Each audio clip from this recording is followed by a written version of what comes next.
Hi, I'm Kelly Monaco, and welcome again to Boys Toys Week on the History Channel. I'm in this body shop because it's here that cars, a boy's toys favorite, are made to look their very best. For the next few hours, we've got more than just cars. We're going to take an exciting look at private collections. Everything from motorcycles to sports memorabilia to military vehicles. We'll also show you Steven Seagal's guitars and 10,000 golf clubs that belong to Arnold Palmer. You don't want anything to stop you from missing it. It's coming up right now, only on the History Channel.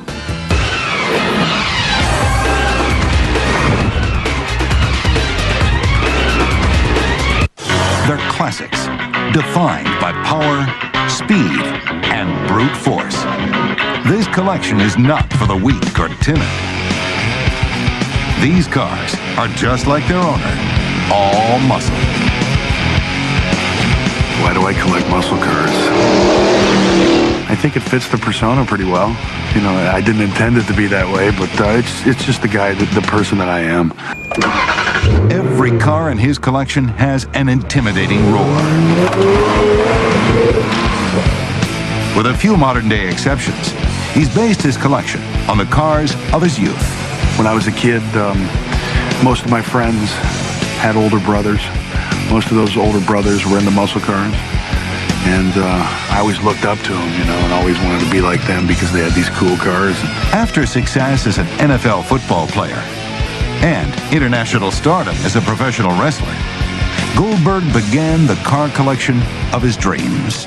I got to a position to where I could fortunately purchase one, and one led to two, and two led to five, and five led to 10, and I think 10's led to 20, and you know, the sky's the limit. I personally don't believe I'll ever stop collecting these things. They're so much fun. Muscle cars were first made in the 1960s. Often called supercars, they utilized high-performance factory engines built for race cars. The one that fits Goldberg the best is a customized clone of a 1970 Chrysler Challenger. I had built to my specifications exactly how I wanted it. Visually, performance-wise, it came out exactly how I wanted it. It couldn't be any more beautiful as far as I'm concerned. The body is original, but under the hood, it's far from standard. One thing that makes it special is that it's a 1968 date-coded true Hemi motor. I have a race radiator on it. Carburetor was made by Demon Carburetors. They put the nitrous system on it for me. This car is nothing but business. Named for the engine's hemispherical combustion chamber, Dodge's 5.7-liter Hemi V8 produces 345 horsepower. Goldberg can add a quick burst of speed with his nitrous oxide injection system. Throws nitrous oxide right straight down through the carburetor, which gives you anywhere from a 50 to 300 to 400 horsepower boost. For Goldberg, each car is a reminder of his past. His Shelby GT500 evokes painful memories. There's a lot of emotion going into buying a car. Every day that I was sitting in my orthodontist chair as a kid and he was cranking on my teeth and causing me so much pain, the only positive thing that I could derive from that experience was looking out the window at his 1967 GT500 that was British Racing Green. So guess what? Now I have one.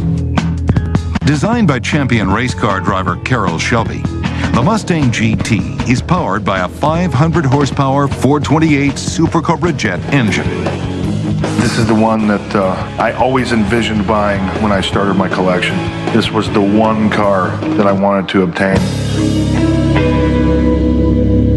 For Goldberg, the thrill is in the fun. Many of his cars are purchased at auction. It's absolutely wonderful experience, and it's really hard not to get caught up in it. First year I went, I bought a car that I had no idea that I'd buy. Goldberg has enlisted Bob Johnson, a car broker, to search for the perfect cars to add to the collection. Anytime you are collecting muscle cars or collecting anything for that matter, there's always going to be forgeries, there's always going to be misrepresentations. You're always running that risk of being duped. And fortunately, that's what Bob Johnson's for. Johnson helped with the purchase of a 1968 Camaro Supersport Yenko for $106,000.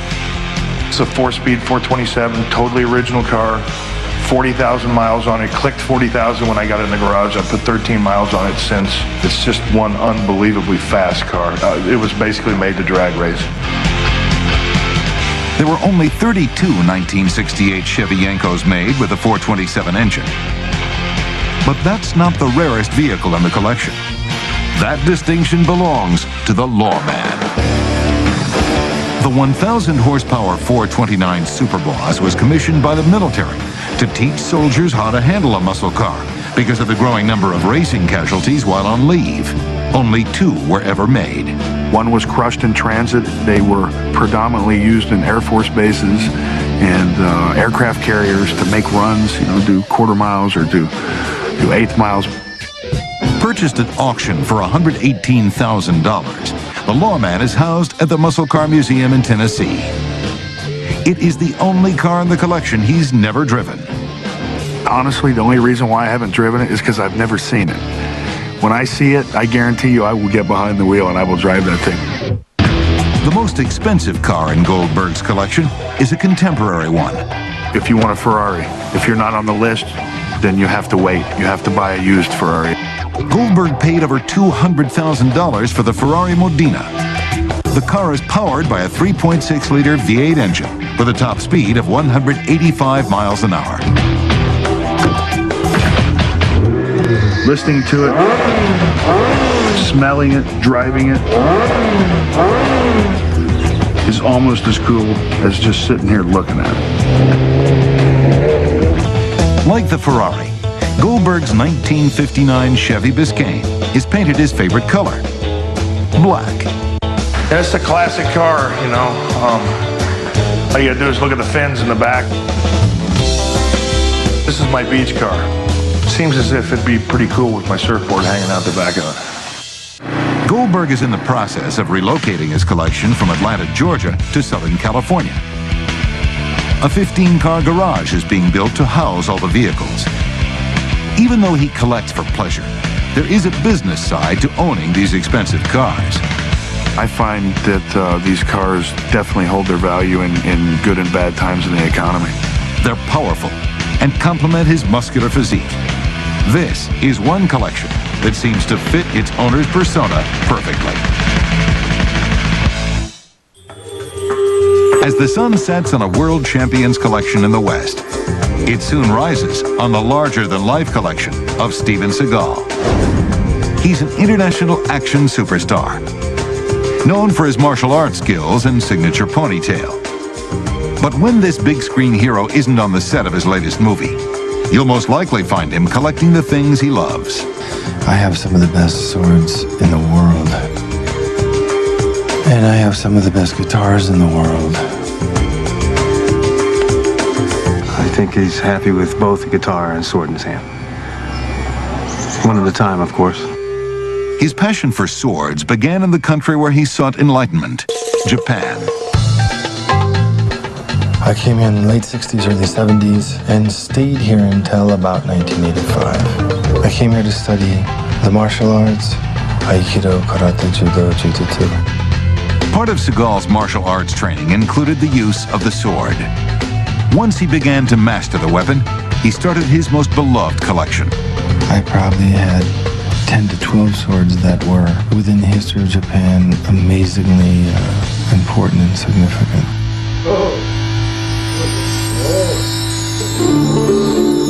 Samurai warriors emerged during the Heian period, from 794 to 1185. These warriors were sought after by feudal lords for protection from rival clans. Battles were constant and fierce. Many of the swords were modified to reduce the weight. Here you have a sword that's almost 1,000 years old, and it feels, I can't even feel the weight in my hand. I feel like a feather. The balance is that good. Crafted by repeatedly heating and pounding steel, making a sword was more than just an act of labor. It was also a sacred ritual. When these sword masters made a sword, they didn't eat for sometimes weeks. They fasted, they prayed, they went inside the katana kaji, and they made something that was supposed to be exemplary of their own spiritual quest. Upon completion, a blade would frequently be tested for sharpness and durability on the bodies of deceased criminals. The results were often documented on the handle.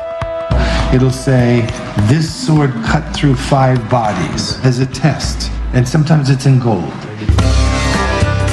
Seagal considers it an honor to own such ancient historic symbols. More than just weapons, he believes they are well-designed works of art. To us, it's like looking at a Picasso or a Rembrandt, but these are older. Collecting swords can be an expensive proposition. Swords can go upwards of $1 million just by virtue of what they are, not necessarily who they belong to. But swords aren't his only passion. He also has a collection of almost 300 guitars. Many of these instruments were hard to find. I collect guitars because I'm a serious player and I've been playing since I was a child. And I love guitar and I play all kinds of different music. Seagal uses his collection in the studio and on stage. Unlike other musicians and collectors, he is willing to risk some of his most prized guitars by taking them on the road. I travel with these, I just don't let them on my site. Not only are the guitars rare, they're made more valuable by the artists who played them. Celebrity guitars have value higher than non-celebrity guitars. That really doesn't relate to the value of the guitar as much as it relates to the aura of the celebrity who owned it or played it. The collection includes pieces once owned by Lenny Kravitz, Stevie Ray Vaughan, and Jimi Hendrix's Stratocaster. Jimmy had thousands of Strats, but he only had one jazz master since he became Jimi Hendrix. And this guitar is a real special feeling guitar. Seagal loves rock and roll, but the roots of his collection are in the blues. It's the people who made blues come to life in the United States of America and all over the world. He owns 4 guitars from B.B. King, which all hold his signature name of Lucille. I don't have one favorite. There are certain sort of spiritual guitars that have tremendous spiritual meaning to me, like the Telly that Albert Collins used a lot. Albert Collins earned the name the Master of the Telecaster. He himself put this kind of psychedelic sticker on here, and I think he was one of the greatest blues guitar players of our time. But Steven Seagal believes that the birth of the blues is represented elsewhere in his collection. I was born and raised in the blues, and so if you really play blues, I think you have to be able to play an acoustic also. Seagal owns many old acoustics, which are reminiscent of the blues.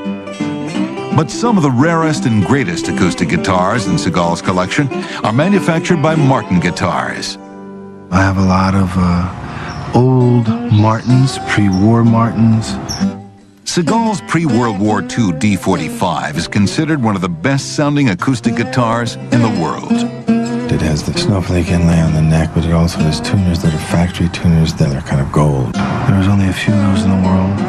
You hear stories about the D45s in particular, a guitar that sold new for $225, trading in the market for anywhere between $100,000 and $150,000, depending on the condition. C.F. Martin started his guitar company nearly 2 centuries ago. Since then, they have successfully produced many of the finest collectible guitars known to man. The craftsmanship is impeccable. Taking over 2 years to build, the 1 millionth Martin is the rarest and most valuable guitar they have ever crafted. It has 30 rubies, 40 diamonds, and is surrounded by 18-karat gold. It's such a magnificent piece of art, you know. You can't argue with it at all. I mean, this is a museum piece. They're going to be, pretty rare. For Seagal, judging the collectability of guitars is a matter of personal taste. I collect the different kinds of guitars, not necessarily for how valuable they are, but by virtue of how they look and sound and play. Whether it's guitars or even swords, Steven Seagal's collections are a reflection of his favorite things in life. For me, it's a reverence, and it's only natural to be able to collect those things and revere and admire them.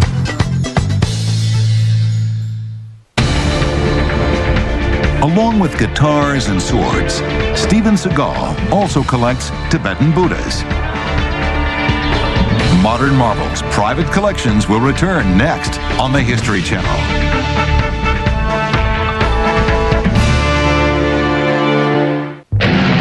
Of all the collectors in the world, only a few can claim a collection of these.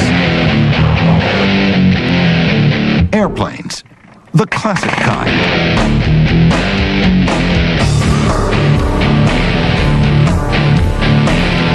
Collector and pilot Kermit Weeks has a remarkable collection of over 140 planes that span 100 years of aviation technology. And unlike most planes of this distinction that never leave the protection of an airplane hangar, all of Kermit's flying machines take to the sky. I don't collect anything that I don't intend to fly one day. So the airplanes in the collection either have flown, do fly, or will fly. Valued at over $40 million, with some of the planes considered priceless, Kermit Weeks has assembled the world's largest private collection. I think airplanes are kind of like people. They all have their own quirks, idiosyncrasies, qualities. You know, you have to love them all. Kermit was drawn to the world of aviation at age 13 by the popular song Snoopy and the Red Baron. Little did he know it would change the course of his life. A spark lit inside me, and at that point in my life, I became fascinated with aviation. By age 17, Kermit Weeks had built his first airplane and began performing aerial acrobatics in a dangerous sport called aerobatics. Because I was competing on my high school gymnastic team, when I was used to flipping around in the gym, when I started to learn how to fly, I immediately gravitated towards flipping around in airplanes. Kermit's love for anything having to do with aviation took new flight when his grandfather shared his fortune from the oil business with the rest of the family. Kermit immediately started collecting airplanes. I began with one when I was about 25 years old. It led to another, and it just kind of snowballed and started going downhill from there. And that's how the collection process began. Many of his planes are authentic reproductions. Every effort is made to recreate the smallest detail. We have a number of airplanes in the collection from the early period that we've built from scratch, but we always try and maintain a high degree of authenticity. The plane that first piqued his interest in aviation is now part of his collection. An exact replica of the triplane flown by the German World War I flying ace Manfred von Richthofen. Known as the Red Baron, Richthofen led a German squadron often referred to as the Flying Circus. The Germans painted their airplanes up in very gaudy colors. That's where they came up with the phrase the Flying Circus, because they used to move around the front on trains, and the airplanes would show up in pieces, kind of like a circus would when it arrived in town. Both World War I German aircraft in the collection utilize a unique engine. Normally, the crankshaft goes around and is bolted to the propeller. On this particular engine, the crankshaft is fixed, the engine is bolted to the propeller, and the whole engine spins around with the propeller.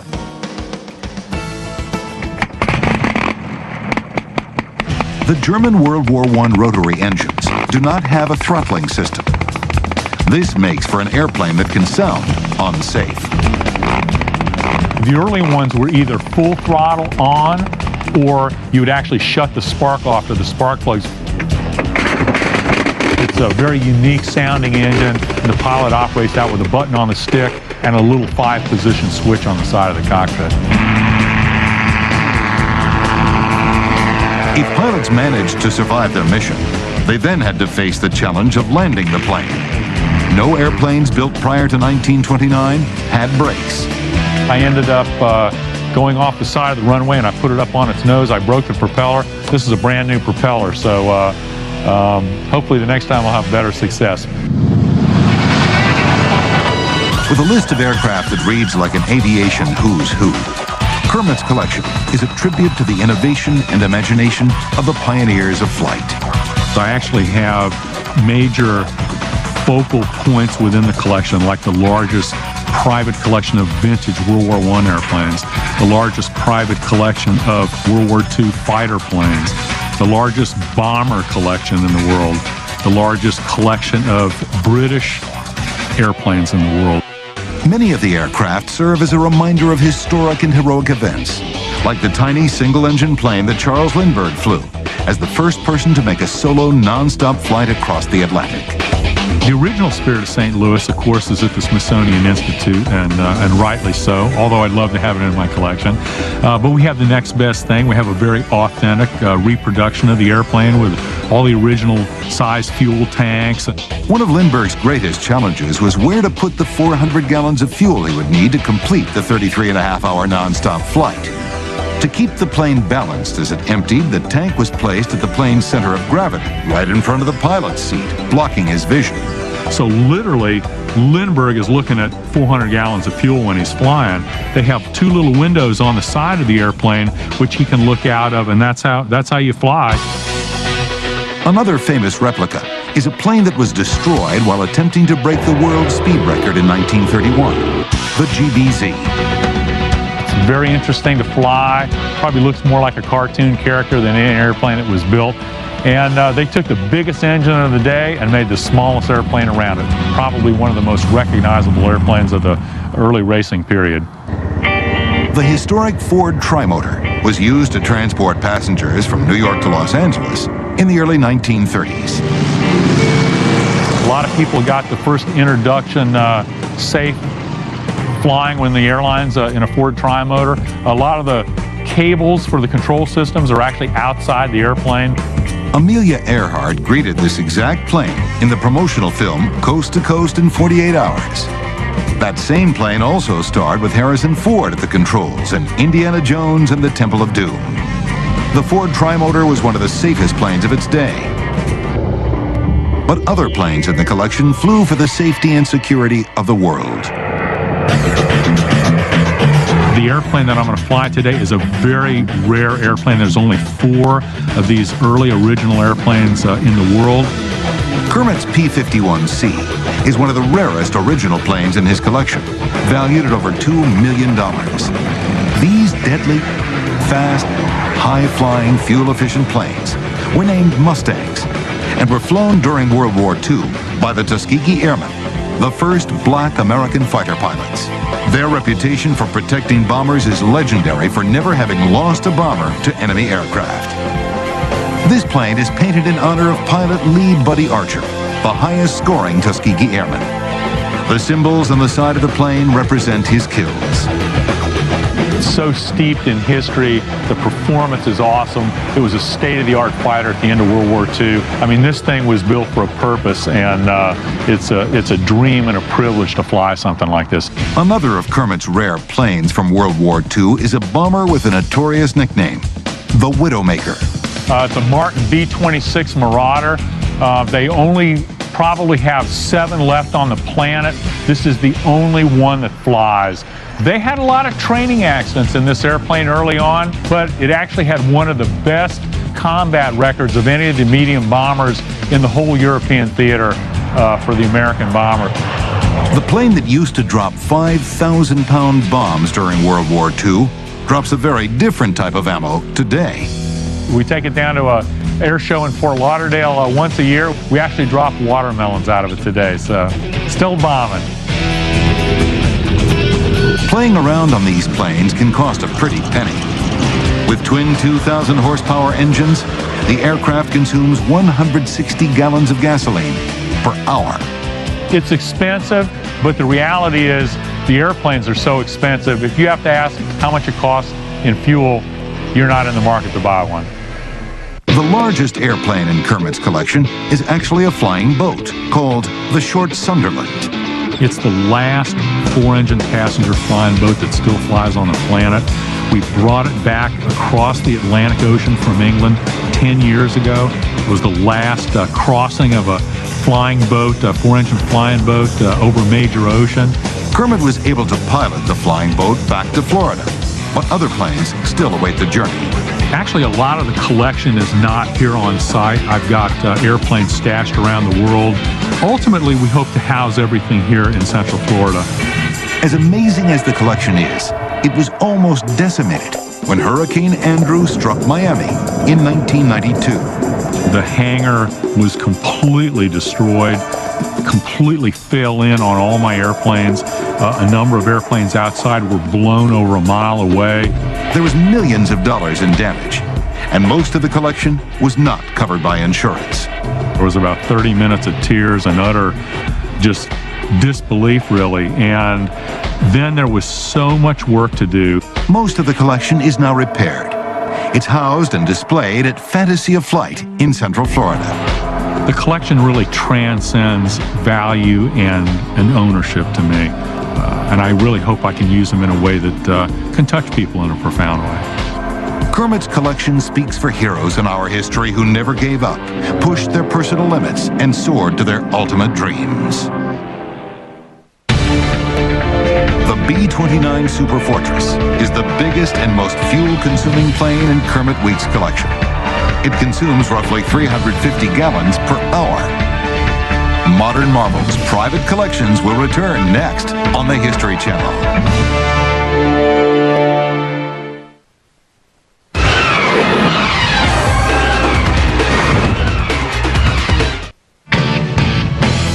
This collection has raced, jumped, and crashed in movies and on racetracks around the world. Motorcycles, more than 200 of them. All owned by a daredevil turned stuntman. There's no question that motorcycles started my career and are still a very big part of it. His profession is his collection. And for Gary Davis, motorcycles are a good life. People say that I have a big collection of motorcycles, or they say this is a motorcycle museum. Truth of the matter is, this is just my toy box. Davis's giant toy box is a 9,000 square foot shop next to his Northern California home. The collection is relatively new, but he's been playing with motorcycles since he was 14. When I was a kid in high school, I had a 160 Honda, but if you were cool, you had a Gold Star, and I couldn't afford a Gold Star. The BSA Gold Star DBD-34 was the most advanced motorcycle engine of its time. It dominated racing during the 60s and was one of the last Gold Stars ever produced. I have a few of them, and I purchased this one recently. It's kind of rough looking, as you can see. All my Gold Stars are DBD-34, which is sought after motors. Even though while growing up he didn't have his dream bike, Davis had riding talent. You have to be subtle about the movements you make on a motorcycle and stuff, and for some reason it came fairly natural to me. All through high school, riding was just for fun. When he started racing, things turned serious. I got second my first race. He went on to be state champion. Soon, he was pro. But racing wasn't the only way to make a living in 1969. Top daredevil Evel Knievel was getting rich jumping over cars. Gary felt he could do even better, but it meant taking riding to the extreme. In 1971, I started jumping motorcycles over cars for a living, a la Evel Knievel. My partner Rex Blackwell and myself used to cross in the air, and on our third jump, we went for the world record and jumped 21 cars, beating Evel's 19-car record at Ontario Motor Speedway. The 1971 350 Honda Twin Davis rode to break the world record is still part of his collection. For a short time, Davis and Knievel continuously tried to outcompete each other. But when Hollywood came calling, Davis jumped at the chance to perform stunts in a movie about the legendary daredevil. They needed a stuntman to come in and jump 120 feet while they blew both ramps up. And it sounded like an exciting endeavor, so I joined the picture business. Gary thought he had done just about everything there was to do on a motorcycle, but the movie business forced him to do something he had always avoided. Doubling Knievel, I had to throw the bike away at very high speeds, but I've never ever really been hurt on a bike at all. I've never broken any bones on a motorcycle. To date, he has worked on over 300 movies and TV shows. Now a stunt coordinator and director, he's been able to employ his collection. Most of my newer bikes are using lots of films, but up on the top shelf up there's the bike I used as Captain America, and we did 2 different pilots. This 1976 Mako appeared with Gary in one of the very first movies about motocross. We built 5 bikes that were called Sidewinder 1s for a movie called Sidewinder 1, and I only kept the 1. Davis has also collected Evel Knievel memorabilia. No longer rivals. Today, they are friends. So I have, you know, his toys and his lunch boxes and posters and costumes and all kinds of stuff that kids would have had at that time. Even though he loves the movie business, Gary really needs his downtime between pictures. If I didn't have my motorcycles to come down here and work on every day, I'd have to be going to a shrink a couple of times a week. There is no shortage of bikes to work on. Many, like this Vincent Lightning, are works in progress. They're a fairly sought-after bike. They're highly respected. They were ahead of their time in almost everything they did. Their suspension, if you look at the suspension, is done like when Yamaha was so proud of themselves and they called themselves a monoshock. They built this triangular structured swing arm with a single shock that ran up underneath the tank. Well, here's a bike from the early 50s that has the same exact suspension. When completed, the Vincent will be a legal street bike. Many of the motorcycles take a long time to finish. Gary pieces them together, one part at a time. If something is missing, he'll place an order for the part, but by the time it arrives, he's off working on the next. Most of the bikes I buy are in pretty rough shape, actually, because it's no fun for me to buy a restored motorcycle. That's somebody else's labor of love. When restoring a motorcycle, Gary is willing to make alterations that purists wouldn't like. On something like this Vincent, 90% of this bike is accurate to the era. However, I have aluminum wheels and stainless steel spokes, aluminum hubs, and things that it didn't necessarily have that I personally want in slightly later model carburetors. A true collector would diminish the points on my bike. Another valuable bike in Gary's collection is the 1965 Triumph. This is the most sought after of the stock Triumph frames. This is the frame that when TrackMaster first started, they designed all their geometry off of. Triumph prior to this year and after this year always had the forks raked out. Bike after bike, each one slightly different from the next. They almost all have one thing in common. In both motocross and in flat track, I'm 89. That's my current racing number. That's the number I rode when I was a professional racer. And then in road race, it was already taken, so I'm 890. And then in trials, I just run a number 2 on the front because that's the line that I run in the trials events. If he's not working on his collection, Gary can be found on the track, testing his motorcycles prior to a race. We'll go out and make a few laps and see if she still runs anyway.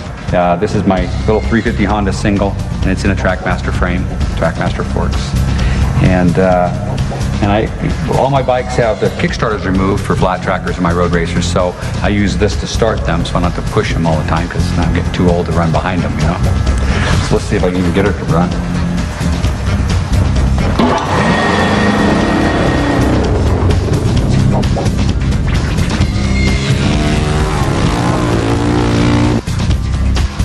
I was being very cautious, you know. When the throttle started sticking and getting me a little close to the edges with the throttle on, I decided it was time to quit. The oldest and rarest motorcycles Gary races are part of a class named after a prehistoric creature. The dinosaur class is pre-51 or earlier motorcycle, and it's a 500cc limit with the exception of Harley-Davidson and Indians are allowed to run 750cc's. This is the 1951 Triumph 500. It's a rigid frame and it runs the dinosaur class. Sometimes he will combine bikes for better performance. This motorcycle is what they call a trib suds because it's a Triumph 650 motorcycle engine in a BSA A10 chassis. It handles like a Gold Star except it has the Triumph twin motor in it. They're 2 of my favorite motocrossers actually, although they're both pretty heavy to be thrown around at a constant pace. All the bikes in the collection are serious riding machines, except for one. I have a little road racer that's called a pocket bike. It's about 2 foot long and 16 inches high that is almost impossible to ride from a guy my size.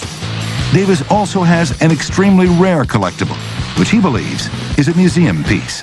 The Yamaha YDS-1R is one of my prized possessions. It's one of only 3 known to exist in America. It is the first production road racer Yamaha built. It's the highest classed motorcycle I have in my collection. A sentimental favorite is a 1918 Indian known as a flat tracker. Davis likes it so much, he separated it from the rest of his collection and keeps it in his house. I love the era as much as I do the bike. I love the way that racing was treated in those days, that it was a high-class event. In the early days in board track racing, the bikes were nothing more than a bicycle with a big V-twin engine in it. Built by a legend in motorcycles, the 1956 BSA Gold Star holds the greatest sentimental value to Davis. This bike was built by Ray Hensley. He was the founder of both Sonic Weld and of Trackmaster Frames. It was the last motorcycle that he assembled before his death, and I miss him a lot, and this bike will never be away from me.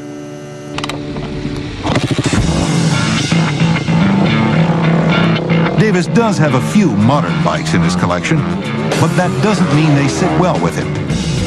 This is a Enduro model that I just use for playing around on the ranch.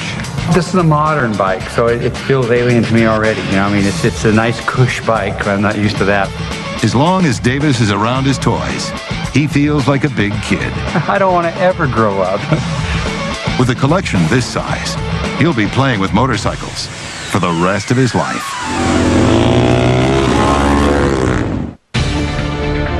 Gary Davis has broken his back and shattered his ankle while performing stunts for TV and movies, but he's never been injured while riding a motorcycle.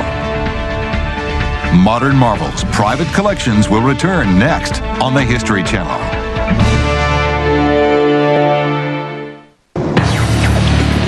They're made to go anywhere,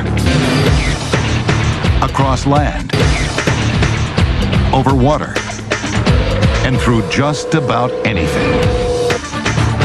Get out of the way. This collection is unstoppable. Some people say it's strange, but it's definitely boys and their toys. It's every boy's fantasy to play with toys like these. For Charles Burnett III, it's a dream come true.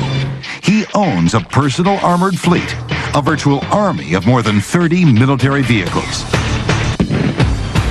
They use treads, tracks, and propellers to go almost anywhere.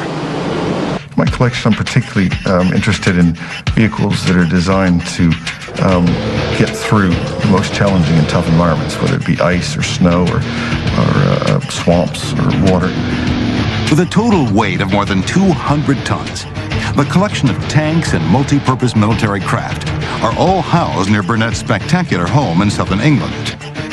Burnett's own backyard provides the perfect battlefield. This is why it's some of the best testing grounds in the world here, because you've got mud, you've got rock, you've got water. So it's just, if you can get through this, you can get through just about anything. The terrain is ideal, but that isn't the only reason the Texan keeps his collection at his second home. One of the great things about England is that driving track vehicles is not specifically prohibited by law as long as you have the correct licenses. It's not uncommon to see Burnett in one of his massive machines as he takes a joyride through town. But not everyone in the neighborhood shares his enthusiasm. It's a pretty conservative area around here, so I bet a lot of people think he's pretty strange. But most of the people of my generation take him pretty much just as a bit of an odd bod who he's a bit wacky and he likes to have a good time. I'm considered a bit on the eccentric side, but as long as I'm not rolling over anybody's front garden, they're not going to be too upset about it. Burnett uses his war machines to go up, over, through, and into just about anything. For fun, he stages battles. Each vehicle in his collection excels in specific combat situations. If I was in a swamp condition and needed to travel fast, certainly the American Otter is the one I'd pick. The M76 Otter was produced from 1942 until 1953. U.S. forces utilized over 200 Otters during the Korean War. The vehicle carried up to 4 tons of cargo, but its thin aluminum plating made it vulnerable to attack. If you slam the brakes on hard enough, you can actually tip it right up onto its nose, and then it'll flop back down again. On land, rubber tires and tracks power the Otter to speeds up to 30 miles per hour. In water, it can go just about anywhere, except for the open sea. That's for another of Burnett's military vehicles, the English-made Stalwart. It has 4-wheel steering, 6-wheel drive. It's a great cross-country vehicle. Swims with the help of twin jet drives, so you can get up to 6-7 miles an hour in the water, and it carries about 10 tons in the back. The Stalwart followed tanks into battle with supplies of ammunition and fuel. From the late 1960s to the early 1990s, the British Army utilized the Stalwart. It appeared in British campaigns in Belize, the Falklands, and Cyprus. So it may look like a submarine, but actually, in practice, you don't close the hatches because in case it does sink, you want to be able to get out again. Not far from his backyard, Burnett tests the Stalwart and other large amphibious craft in deep water that leads into the English Channel. It's rare for his vehicles to sink, but there are other risks when entering the water. First thing to check is to make sure that you can get out again. So we want to make sure that wherever we have to come back to is dry and firm enough to get us out. We want to make sure there's not a big tidal run going. 7-8 knot tides are not uncommon out here. So with a vehicle that only goes 5 miles an hour, you can readily understand how you can end up in the English Channel if you're not careful. You got no water drive, is that right? Come back? That's correct. Okay, we'll be on our way over. And this is really treacherous mud. Some of the worst in the world. Gets high tide under it, and it gets very loose and soft, so you can't use the tracks or the wheels to get you out, so you have to rely on your drives or somebody else that has got more traction than you. So at the moment, we probably have more traction. Being a track vehicle, we're going to go and give them a little bit of a help there, drag them out of the mud, and keep from having to wait for the rising tide to bring us in. In difficult situations like these, Burnett deploys a massive machine called the Aquatrack.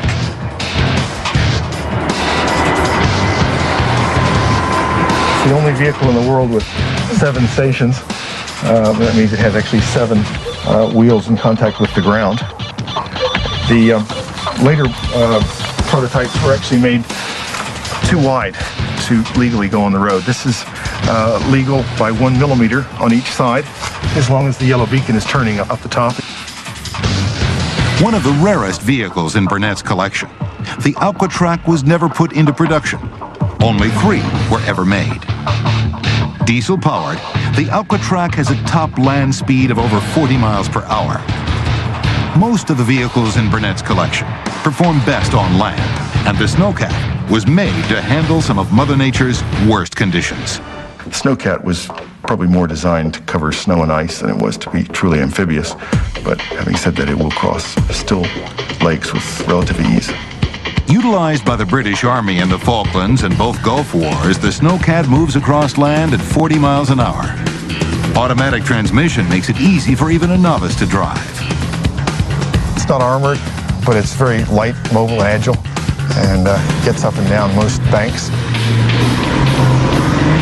A surprising number of dry land military vehicles are capable of amphibious activity. Even this Jeep. This is a 50s era Jeep that we got from the Dutch Army. It was quite a capable vehicle.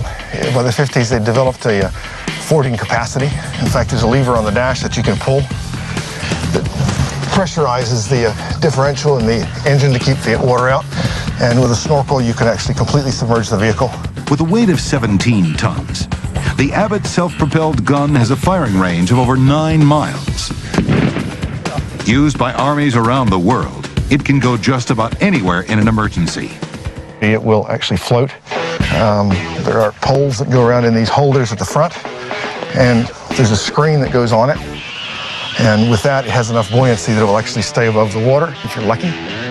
Another tank, the Spartan, is effective on soft ground, despite a weight of 8 tons.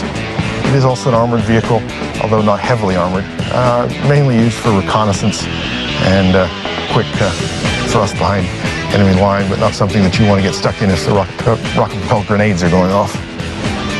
The Spartan can travel up to 60 miles per hour, thanks to a souped-up Jaguar engine.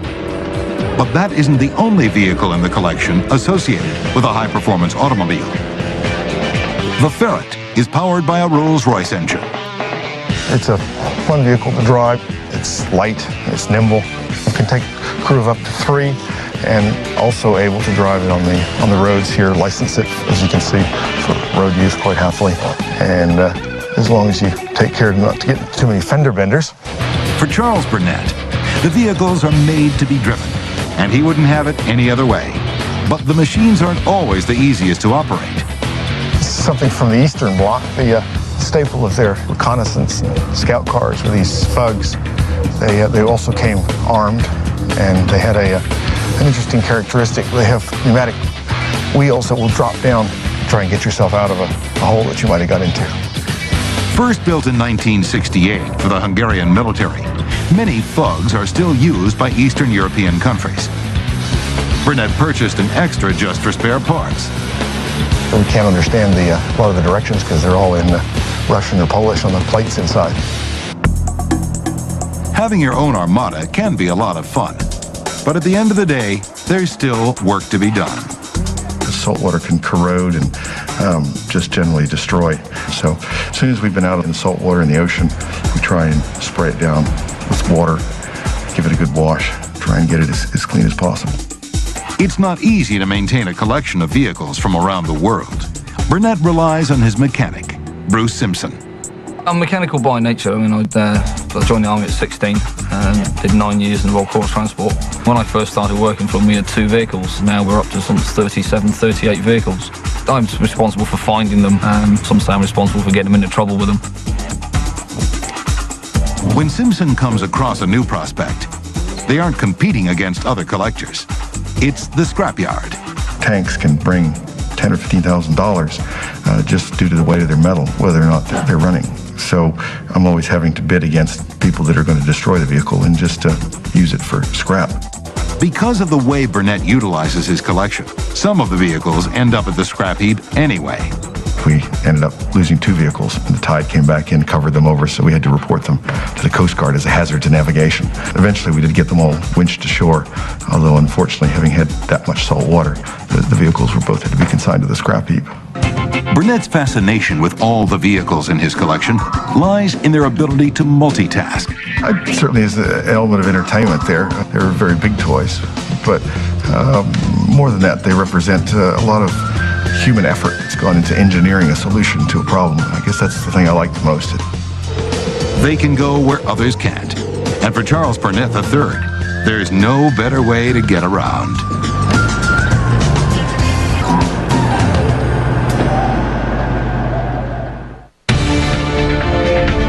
The first motorized armored fighting vehicles were tractors with metal plates attached to provide protection to the driver and passenger. Modern Marvels Private Collections will return next on the History Channel.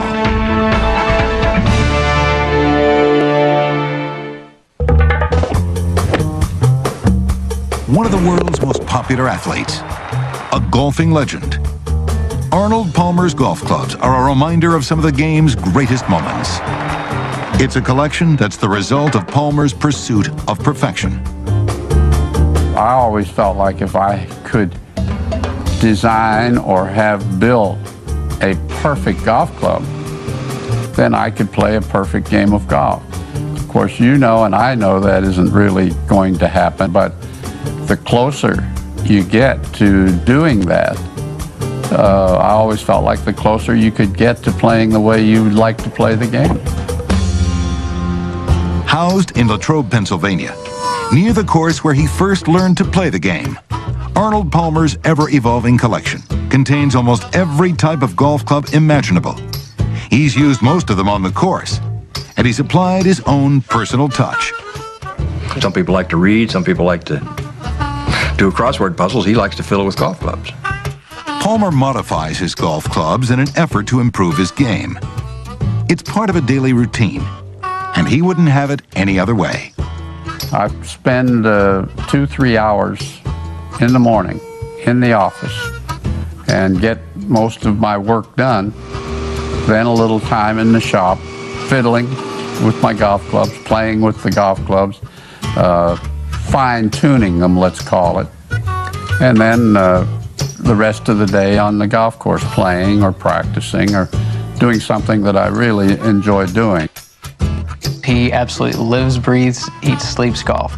every day that's all he wants to do. When we have a string of rainy days, it's very difficult for him because he just wants to get out there and play. And what's good is, in the meantime, he can go back in the shop and work on some ideas that he's had for a while. When Palmer turned pro in 1954, most of the clubs he used did not have the benefits of today's scientific technology. Although performance was limited, he still tried to push the technological envelope. One of the changes that Mr. Palmer did to golf clubs a good bit was either adding or removing weight. This is a stock MacGregor putter with no modifications to it. This is one where the weight has been added. You can see he has welded weight on the bottom and ground it off to give it a nice smooth feel. There they are side by side. Most of the golf tournaments that I won over the years, the Armour style or the blade putter was the putter I used, and some of those were probably about 80% weld, and because I had ground them down to the point where there was not much left. I think that that was some of the business that was fun for me. His shop has all the tools to tinker and alter golf clubs, including a shaft extractor. I'll show you how we do this. You just take this, lock it into place, and there's an epoxy bond that we use on the graphite. And I'm careful when I'm heating it not to heat it in one spot too much because that graphite will just melt. So I just touch it with a little bit of heat. That should do it. And then this is a hydraulic jack. It just pushes the head right off. There it is. And there's the shaft that we can now use and put in a new club. Another tool is the iron bending machine. It's utilized to change the lie angle of the club or adjust the loft. So what we do with this is grab a bending bar, lock it on the hosel, and you can bend this however you need to get it to the right lie and loft. And something that's interesting with Mr. Palmer is he can take a look at this club once he pulls it out of the machine, set it on the ground and say, well, that needs to be a half a degree higher in the lie angle. He doesn't even really use these gauges. The gauges are there for the novices like me when we're doing club work and we need to have a number to go by. But he'll just be able to eyeball that and tell it if it's where it needs to be. Palmer has won 92 tournaments in a career that spans more than half a century. But with all the experimenting Palmer's done over the years, it's not easy to recall which clubs were making golfing history. We're asked constantly if we have, say, the putter that Mr. Palmer used when he won the 1960 Masters. The problem is he's constantly switching and changing clubs. I mean, he's actually won tournaments where he's used a different set of irons or a different driver every day of the round. During practice, he selects his clubs based on how they feel.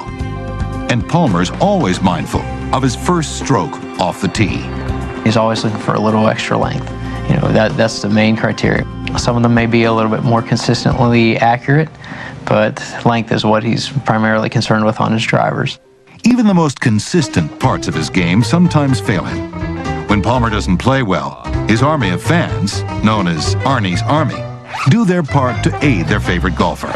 All he used to have to do when he was playing in a tournament was have a complaint about his putting printed in the newspaper, and immediately clubs would come in from fans saying, well, I read about your putting problems. I do great with this putter of mine. I'd like you to have it and try it. I think it'll help your putting. Putters sent by fans may not have improved his game, but they sure make for a colorful collection. Golf clubs that have been sent to me over the years go from rocket ships to bananas. And you think that may be an exaggeration, it's not. Some of the more fun putters that we've received, not just one, but 4 people came up with the idea of using hammers as heads for putters. We also have the whole line of foods. We have one made out of a piece of corn. There's a fish, hot dog, and a banana. We also have one that looks like a Campbell soup can.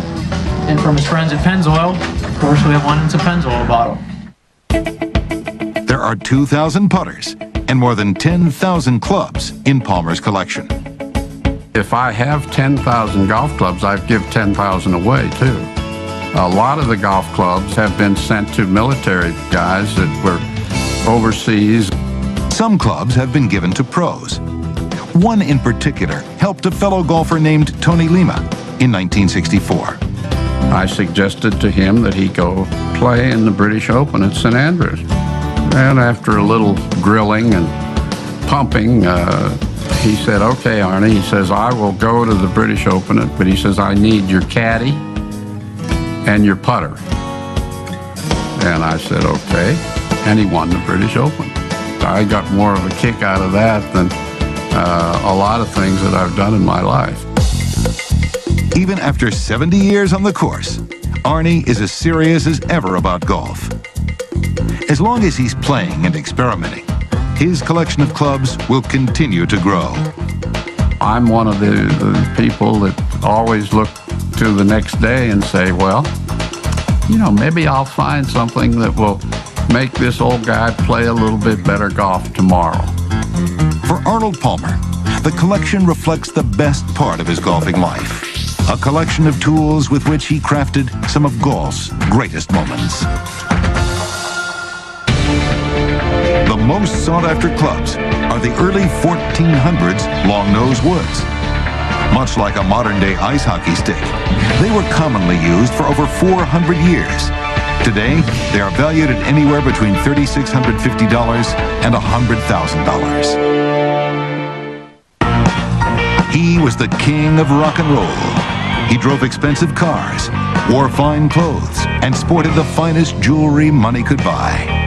His everlasting stardom makes anything he possessed the most sought after of all collectibles. There are so many people infatuated with Elvis because Elvis transcends all races and religions. Billed as the world's greatest Elvis collection outside of Graceland, owner Chris Davidson has brought together memorabilia from the superstar's famous career. From blue suede shoes to Cadillac limousines, from jewelry to jumpsuits. If Elvis had it, Chris Davidson bought it. And it's all housed in the famed city where Elvis performed the most, Las Vegas.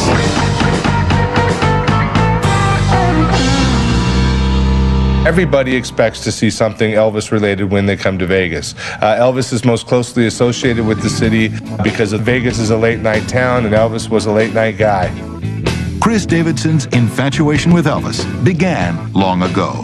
I saw Elvis twice as a kid, once here in Las Vegas when I was about 12, and once again in Long Beach, California. After I saw him the first time, I was completely hooked. When purchasing a new collectible, sentimental value is also important. I actually like to collect things of Elvis's that meant a lot to him, which don't always necessarily relate to money. I have a piece that he gave to his father that's a poem, basically, that talks about how he's been to the top of the mountain and that he's had enough. Davidson turned his admiration into a $5 million collection that spans every era of Elvis's career. I bought my first Elvis piece at the '94 Las Vegas Hilton auction. It just went crazy from there. I just continued to buy items until I ran out of money. In 1954, Elvis recorded That's All Right, the first of 5 singles released by Sun Records. Destined for success, he hit the road playing small clubs throughout the South. This was Elvis's 1955 Cadillac limousine. Elvis slept in the back, he drove it, they put their equipment up on top. It's a very cool car. Elvis purchased the limo with the money he received when Sun Studios sold his record contract to RCA. Another car in the collection is Elvis's black Mercedes. I'm in that car a little over $300,000. It was purchased originally at auction at the first sale that I went to in '94, and it is the most expensive thing that I've ever paid for. But cars weren't Elvis's only love. In January 1956, Elvis recorded a song named after a really cool pair of shoes. Elvis soon added a pair to his wardrobe on stage. The prized blue suede shoes are valued at $1 million. It didn't matter what Elvis wore. There was total pandemonium whenever he performed. Girls loved the way he swiveled his hips, while parents claimed the country's morals were eroding. But in 1958, Elvis entered a new era in his life that drastically altered more than his wardrobe. Going into the Army was really both scary and huge for Elvis. Elvis wanted to be a good soldier and to do his part with America, but certainly very scary for him because he wasn't sure where his career would be when he came back. The collection contains several items from Elvis's years in the military. Here's the Army display case. There are some fabulous pieces here in this case. Inside this Army trunk, which was shipped by Elvis from Germany to Memphis, were the fatigues, which I also purchased from the Graceland auction. There were many documents related to Elvis's stay in Germany. After he finished serving his country, Elvis wore this military coat on more than one occasion.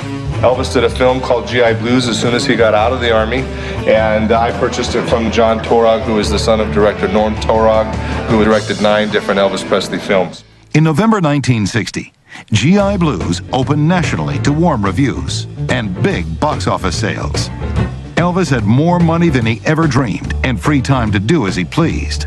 Behind us is Elvis's boat. Elvis enjoyed boating up and down the Mississippi. He had a lot of downtime in between films in the 60s, and so he and the guys would go out and go skiing or fishing. Although he remained dedicated to his film career, Elvis longed to perform back on the stage. In 1969, he returned to one of the few places he hadn't been a hit yet, Las Vegas. Elvis first performed in the city in 1956 to lukewarm response. Upon his return, he followed the advice of Las Vegas veteran Liberace.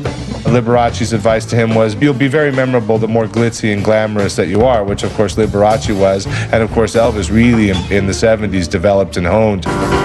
Elvis stormed the stage wearing outrageous jumpsuits and fine jewelry. And whenever Chris Davidson wants a touch of Elvis, he adorns himself with the King's personal possessions. Jewelry is really my greatest fascination. I have many pieces that I own that are fabulous. The 42 karat Red Star ruby ring is stunning. Elvis paid 75 grand for this ring and gave it to a friend of his, and I paid around 25 grand for the ring. Each piece of jewelry in the collection is a rare one-of-a-kind. I also have a black medallion with Elvis spelled out in diamonds, which is very cool. Although Elvis liked expensive jewelry, he was more interested in obtaining items related to his own personal safety. In the 50s, when he did his performances, they would need to hire for extra security, police officers. And Elvis became fascinated with guns and badges, and so over the years collected a vast amount of badges and guns, with the ultimate badge being the DEA badge that he received from President Nixon. At Elvis's written request, he met President Nixon in the White House to discuss the nation's widespread drug abuse. Nixon gave him a special agent's badge, which Chris Davidson purchased for $10,000. Ironically, it was Elvis's own use of prescription pills that would take a toll on him. On August 16, 1977, at 42 years of age, Elvis Presley died. Despite his death, his popularity has never faded. The reason that fans refused to let Elvis go is just because he was such a significant part of their life. Elvis was almost like a religious figure to many people.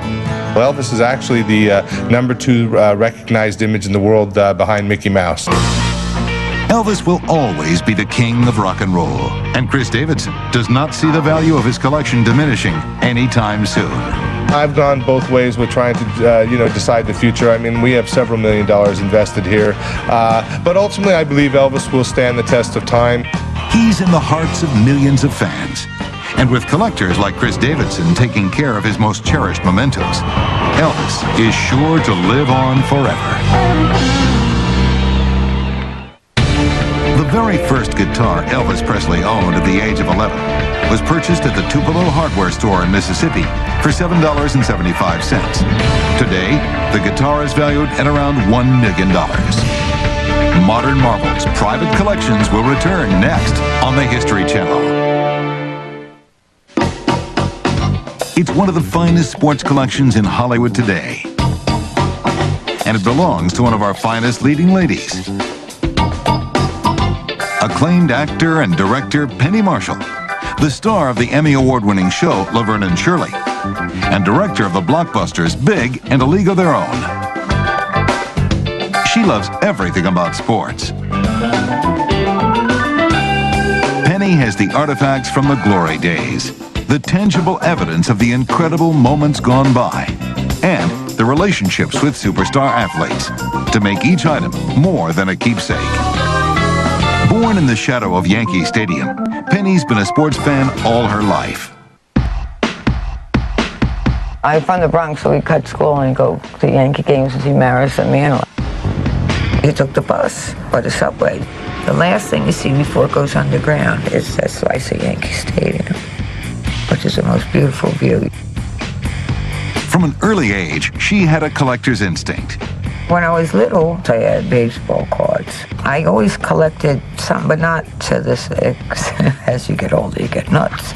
A struggling actress when she first came to Hollywood, her collecting was limited by a lack of funds. But with the success of Laverne and Shirley, she was able to start her dream collection. Her collectibles are divided into separate departments, each featuring a different sport. The older items are often the most valuable. Baseball, history of our country. It was an American game, so I like that. This is the Negro Leagues, and those are from the Negro League pine balls. Part of the collection isn't about the stars on the field, but the fans in the seats. No, those are from the Polo Grounds. There's Yankee Stadium, the brown one. That's from Ebbets Field. When a lucky fan catches a souvenir baseball, it's his dream to add the batter's autograph. See, these are Yankees, and these are the Yankee World Series. I like this ball because it's the year of my birth, but we're not showing it up close because it's none of your business. I like the old-timers, Satchel Paige, Walter Johnson, those. Here's Michael Jordan.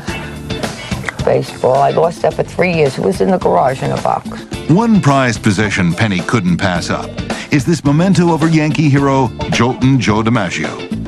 In 1941, the Yankee Clipper set a record that may never be broken. This is a table someone made when DiMaggio went on his 56 hitting streak, and so there's 56 signed Joe DiMaggio balls in here.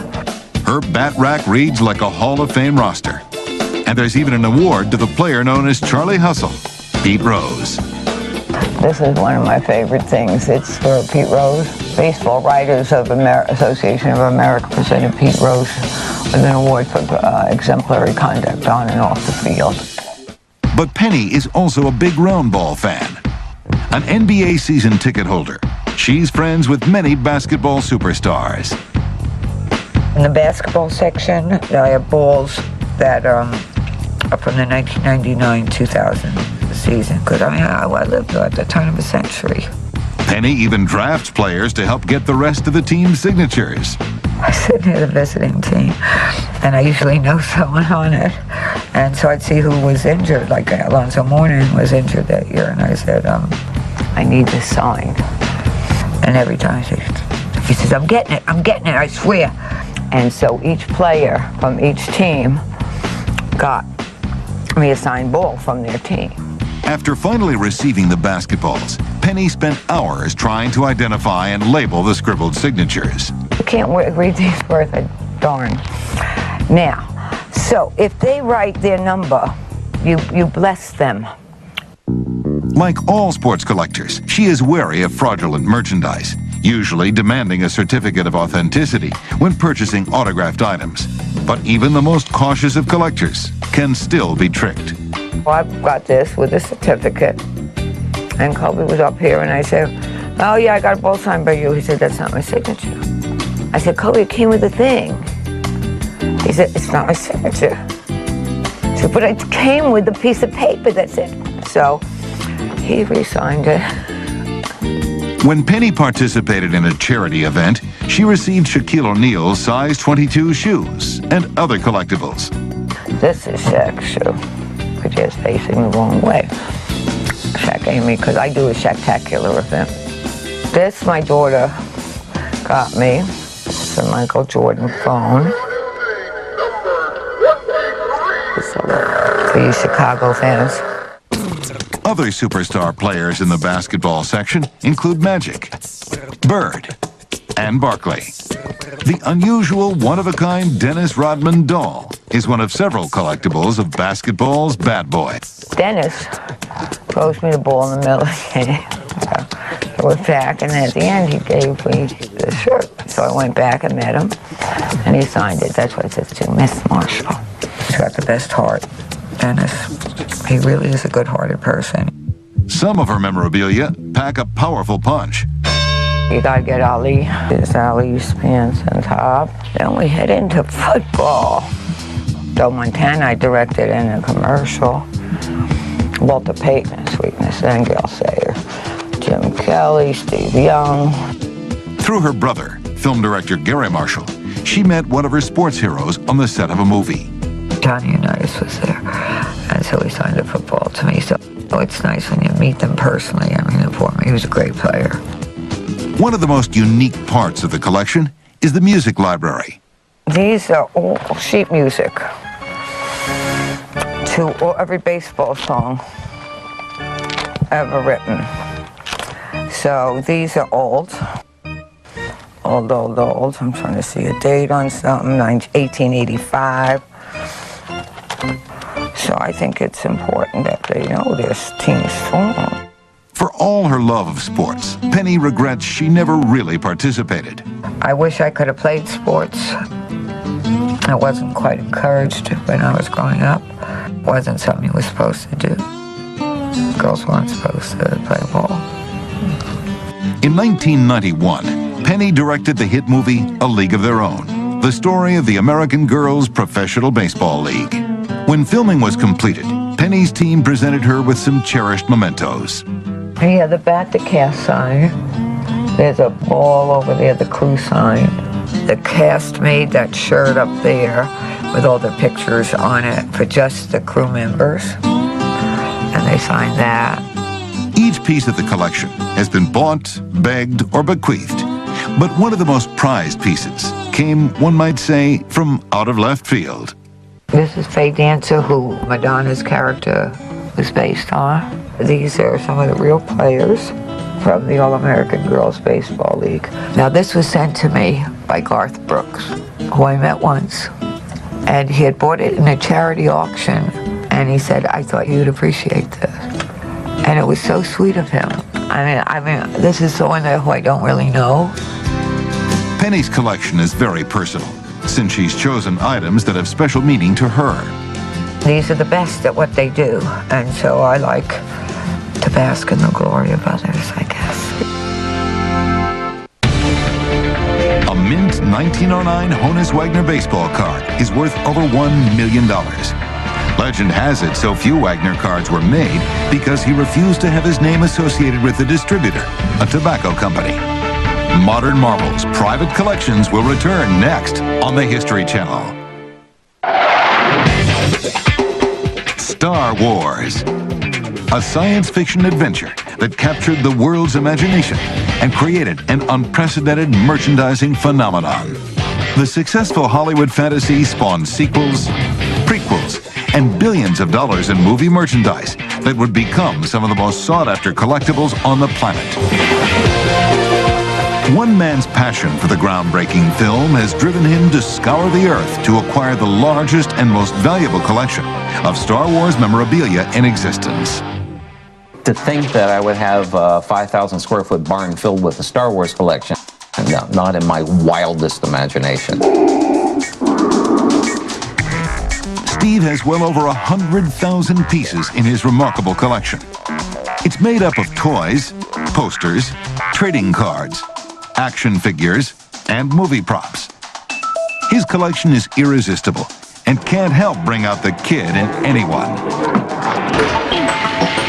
Would you believe this is a real lightsaber? Well, not exactly. There aren't such things as real lightsabers. This is a great prop replica from a company called Master Replicas, and you can actually make it work. Now, back up, please. This is only for pros.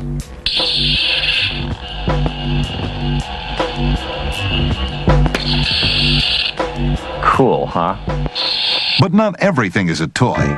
Some of the more valuable pieces are to look at and not to play with. Some of these rare items were hard to find. So here is the prototype R2-D2 lunch pail, the vinyl lunch pail that I searched for 10 years and finally found. Right over here is a very rare Boba Fett action figure with the missile firing mechanism still in it. That was never released because of product safety issues. Row after row, shelf after shelf of Star Wars memorabilia. There are items from around the world, and everything in the collection has one thing in common. No two are alike. This model is actually the three-dimensional blueprint of the full-size Millennium Falcon that was built 60 feet in diameter for Empire Strikes Back and Return of the Jedi. And this is a kit that was built for me by a friend from Germany. He researched every single piece that they used to make the original Millennium Falcon. More than 2,400 pieces, all the model kits they bashed, and came up with this amazing model. 3,000 movie posters, practically every book about Star Wars ever written, and clothing in every size. It all began with the movie's release in 1977. Little did Steve Sansweet know it was the beginning of a Star Wars obsession. Why does any collector collect? It's the passion. The movie blew me away.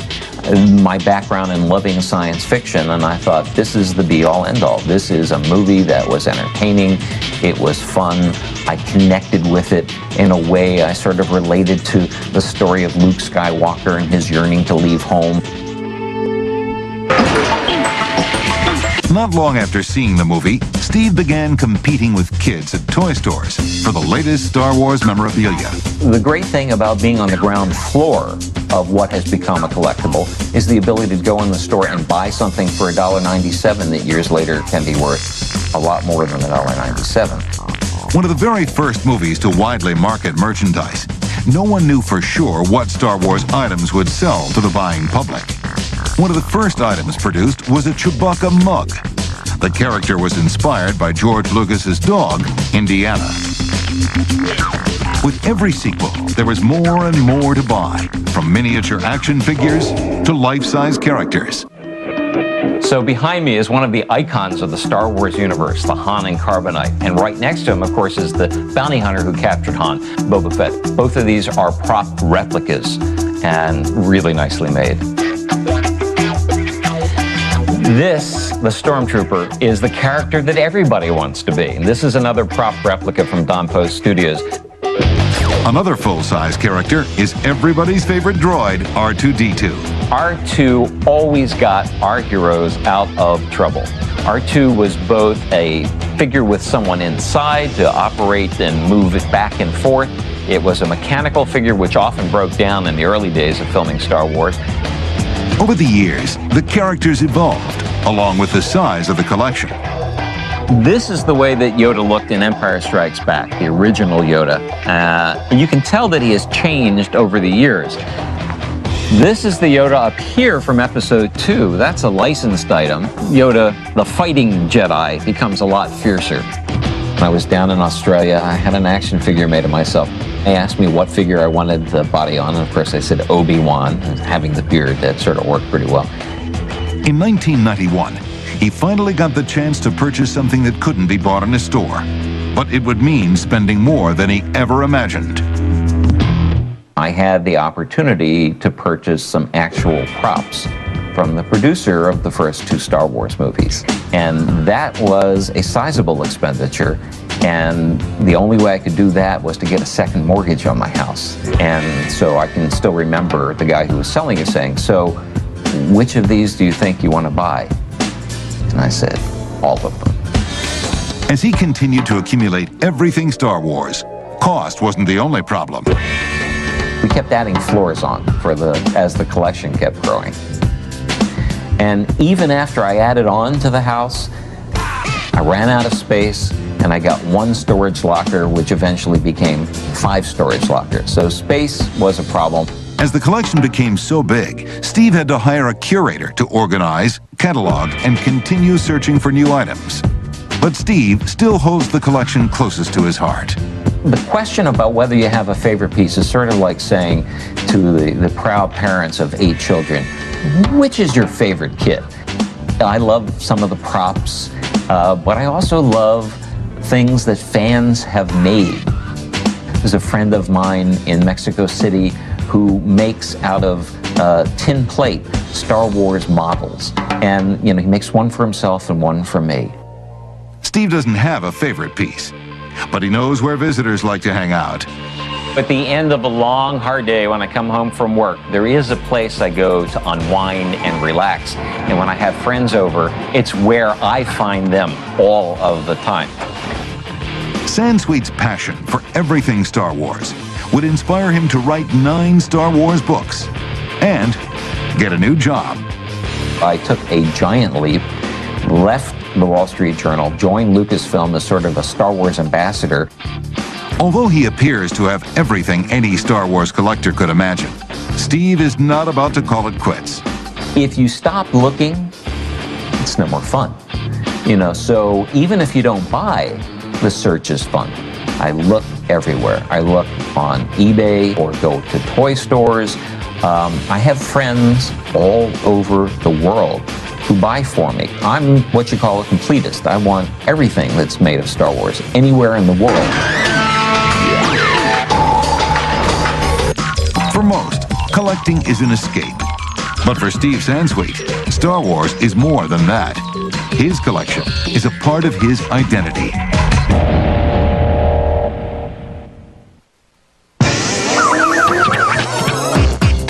A house of horrors.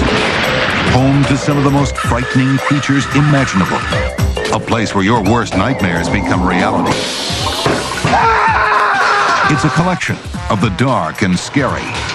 But to owner Ron Singer, it's a startling good time.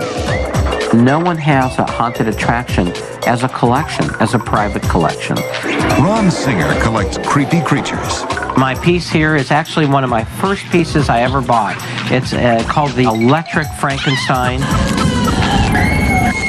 His personal house of horrors is home to over 30 mechanical monsters worth over $300,000. With names like the Burning Ballerina, the Butcher Pig, and Flying Ghoul. No one knows what evil is waiting to surprise, shock, and horrify. We have an old lady that comes down a flight of stairs sitting in a wheelchair. I have a 15-foot monster demon that bends down and opens his mouth and tries to swallow you. By day, Singer is a pediatric dentist. Hi guys, how are you? It's time for your appointment, come on back. His office is packed with fun-filled memorabilia and pop culture to amuse his patients and parents. Should we check it out, see if he's going to speak? Go to the dentist! They're prepared to be frightened. Not by Dr. Singer's drill, but with their exclusive annual invitation to Moeller Manor, Singer's personal haunted house located nearby. I share this Moeller Manor twice a year for charities for the community, and we'll see in a weekend, we'll see probably 5,000-6,000 people come through. And usually they're running out screaming, or they're crying, or they're laughing.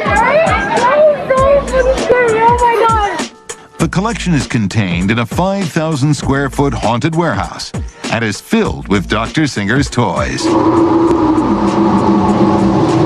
I consider Moeller Manor to be my hobby, my passion, my obsession. They're my private collection. 15 years in the making. Many of the pieces at Moeller Manor have been difficult to find. It's a storyline, so it's quite particular of what I'm looking for, and it's a very slow process. Once showpieces have been bought, they are then strategically placed for maximum fright. I've had people walk through 3 or 4 times, and every time they walk through it, they say, geez, I didn't see that the first time, or I didn't see that the second time. It's because to sit and really take it in, you'd have to stand in one room for a good 10-15 minutes, look at it, enjoy it, and take it all in and move on. All who dare to enter know this experience is better than any haunted house. The planning also in the design for Moeller Manor was everywhere you turned, there was something to stimulate your senses. Singer hired a professional production designer to create detailed sets around each piece of the collection. The jail bars, believe it or not, were created out of PVC pipe that were painstakingly hand-painted. This full-scale maze combines both synthetic and natural materials. We have one large tree that it's actually a cave you walk through, and that, believe it or not, stands 20 feet tall, and that's all carved by foam. And the leaves and mushrooms that come out of it are all real. Special effects make the experience all the more convincing.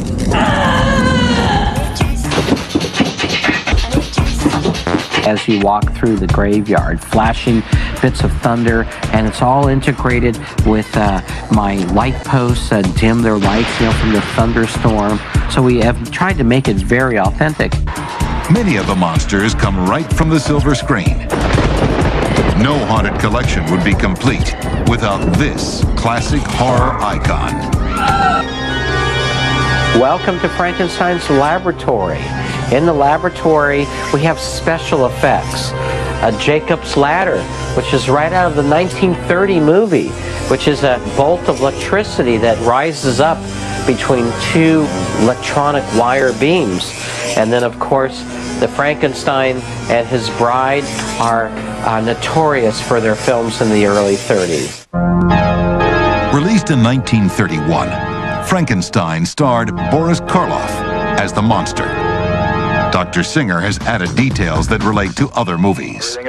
And with the laboratory, always you need a physiology chart for anatomy to let you know what parts to dissect. And also, you can't be without Igor and the scientist. Over the years, Singer has also collected other cinematic greats. I have Michael Myers, and I have Jason in the cornfield, and that was his famous position before he would attack his victims. Most of the figures in the collection are animatronics powered by air pressure. Unbeknownst to visitors, their own movements are triggering the monsters into action.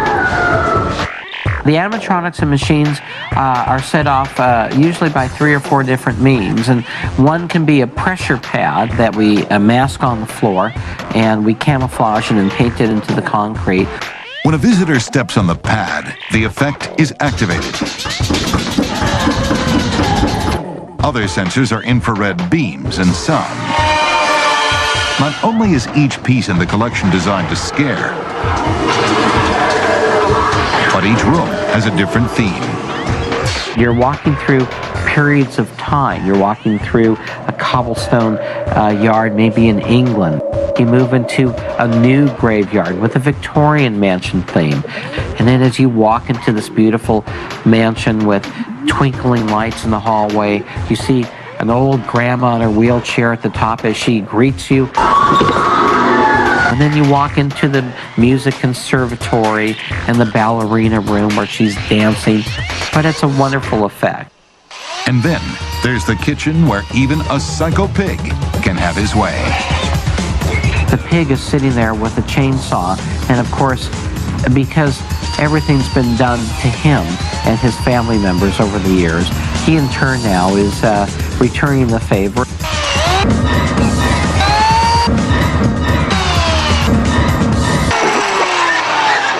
When Dr. Singer finds a new piece for the collection, he doesn't hesitate to make the purchase. One piece alone cost him $17,000. It's basically on a per-order basis. So some years a couple are made, and some years none are made. And after 1 or 2 years, it's no longer available. So the collection I have here is absolutely rare items. His favorite is the Witch's Cauldron. It's where 2 old haggard witches are over a big cauldron, and they're stirring it, and they're cackling and giving incantations. The detail is phenomenal. I mean, it's a collector's piece of 1 of 3. Even though he has no room to expand, Moeller Manor is still a work in progress. I think as a collector, you're never content. I think you're always looking around that next corner. You're always looking to add something else, something that'll make your collection more special. It is a definite priority in my life. Could be possibly demented.